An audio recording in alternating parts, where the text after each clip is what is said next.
ప్రభువైన అయిన యేసుక్రీస్తు నామములో అందరికీ శుభాది వందనాలు.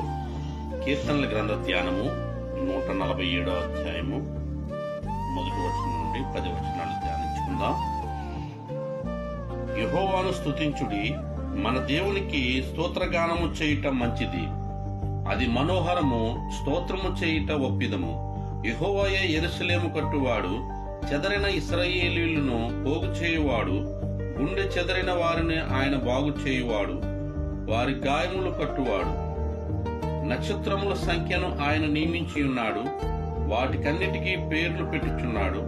మన ప్రభువు గొప్పవాడు, ఆయన అధిక శక్తి గలవాడు, ఆయన జ్ఞానమునకు మితి లేదు. యెహోవా దీనులను లేవనెత్తువాడు, భక్తిహీనులను ఆయన నేలను కూల్చును. కృతజ్ఞతాస్తుతులతో యెహోవాను కీర్తించుడి, సితారాతో మన దేవుని కీర్తించుడి. ఆయన ఆకాశమును మేఘముతో కప్పువాడు,